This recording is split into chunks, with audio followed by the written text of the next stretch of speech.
The portrait that emerges from those tapes is of a man who bolstered his formidable talents as a money manager by tapping the insecurities and desires of those within the circle for lucrative and illicit stock tips.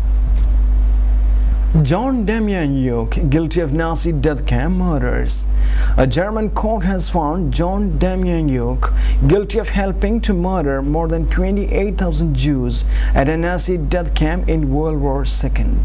He was sentenced to 5 years in prison, 1 year less than prosecutor had asked for, but will be released pending a possible appeal. Prosecutors said Ukraine-born Demjanjuk, 91, was a guard at Sobibor camp in Nazi-occupied Poland in 1943. He denied serving as a guard, saying he was a prisoner of war and a victim too. Lawyers for Demjanjuk have said they will appeal against his conviction. The court is convinced that the defendant served as a guard at Sobibor from 27 March 1943 to mid-September 1943. Presiding Judge Ralph Olt said, as guard he took part in the murder of at least 28,000 people, he said. An estimated 250,000 people died in gas chambers at Sobibor. Demjanjuk was convicted of being an accessory to the murder of the 28,060 people who were killed there while he was a guard. Very emotional, Demjanjuk, whose family says he's very ill, has been in custody since being extradited from the US in 2009. Judge Olt said he had ordered that Demjanjuk should be freed during his appeal, as he did not pose a flight risk because his advanced age, poor health, and the fact that he was stateless following his expulsion from the US, where after the war he worked in an Ohio car factory and became an American citizen. Judge Olt told the Associated Press news agency there were no grounds that he told him, adding, "It's a law and so it's justice. I say it's guilty, but it's not a final verdict." After rebel success in Misurata, NATO strikes Tripoli. A day after rebel claimed the airport in the contested western city of Misurata, explosions echoed across Tripoli nearly Thursday morning as NATO warplane struck a large compound belonging to the Colonel Mohammed al-Gaddafi and other areas of capital, news reports said. Libyan state television said the airstrike had hit Gaddafi's compound, Bab al-Azazia, but did not describe which building in the sprawling area had been damaged, the Associated Press reported.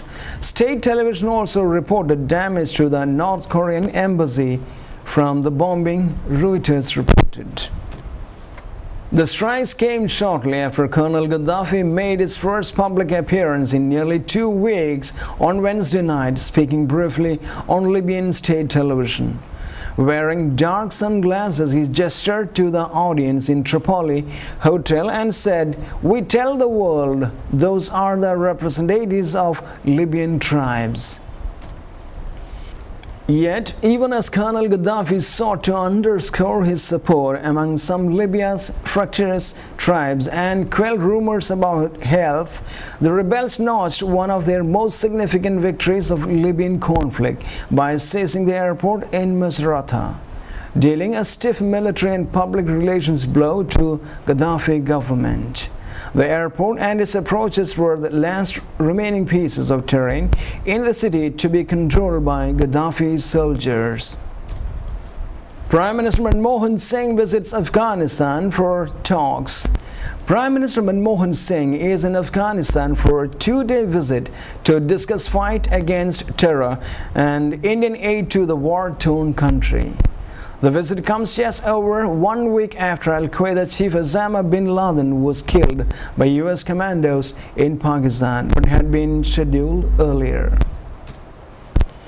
Reporters say the two countries share concerns over a militant network based in Pakistan. It is Mr. Singh's first visit to the country in 6 years.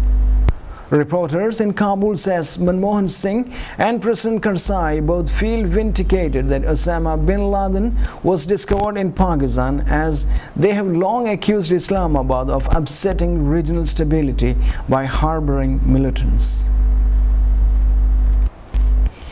But the closeness between India and Afghanistan has infuriated neighboring Pakistan, which also wants to increase its influence in the country. Our correspondent adds.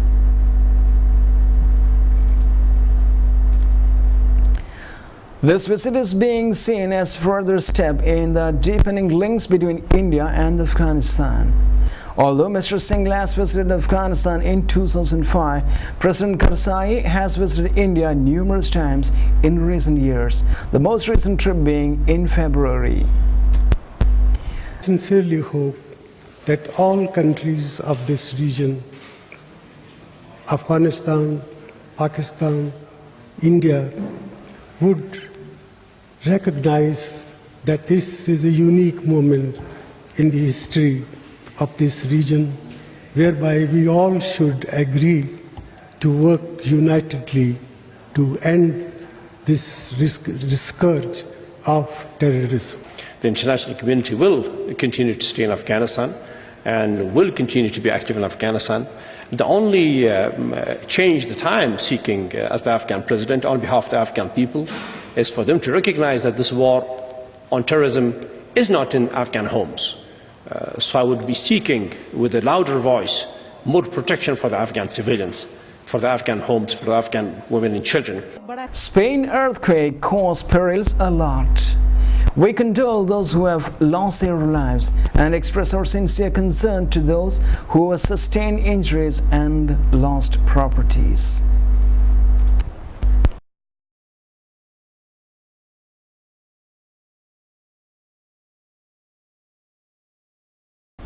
We'll move on to the business world.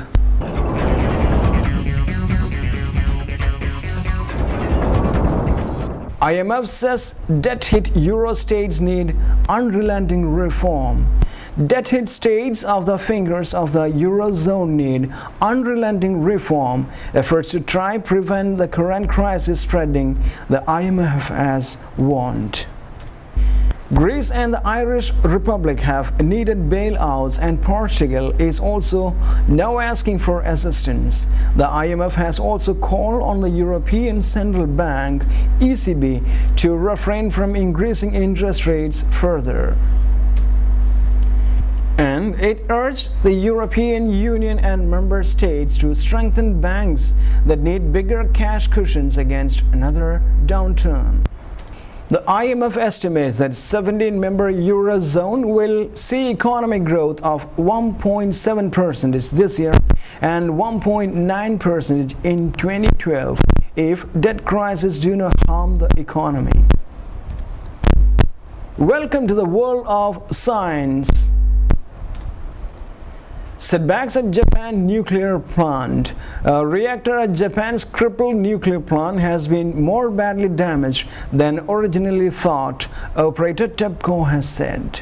Water is leaking from the pressure vessel surrounding Reactor 1, probably because of damage caused by exposed fuel rods melting, a spokesman said.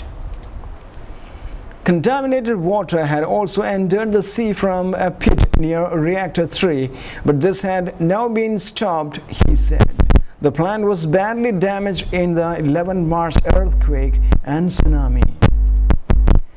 Cooling systems to the reactors were knocked out, causing fuel rods to overheat. There were subsequently explosions in the building housing for reactors, 3 of which have been operating at the time of the earthquake. Engineers are pumping water into the reactors to cool them as they work to restore the damaged cooling systems. And in sports, Zulkarnain Haider makes Pakistan retirement U-turn. Pakistan wicketkeeper Zulkarnain Haider has reversed his decision to retire from international cricket. He fled Pakistan's team hotel in Dubai and came to England in November after claiming he had received death threats for not taking part in match fixing. Haider applied for political asylum but changed his mind and returned to his home country on 24th April. I have decided to take back my retirement decision in the national interest, said 25-year-old Haider. He added that it was also because I want to revive my career. Haider came to England after claiming that he was asked to help fix 2 games against South Africa, who Pakistan were playing in a one-day series at the time. He threatened to name and blame players he believed were involved in cricket corruption. And before we close today's bulletin of news analysis, let's have a recap of the main points. Bin Laden, death not an assassination, Eric Holder. The dogs of war, beloved comrades in Afghanistan. Galleon chief's web of friends proved crucial to scheme. John Demjanjuk guilty of Nazi death camp murders. After rebel success in Misurata, NATO strikes Tripoli. Indian Prime Minister Manmohan Singh visits Afghanistan for talks. And there we end today's bulletin of news analysis. Be with us in the coming weeks too. Thank you.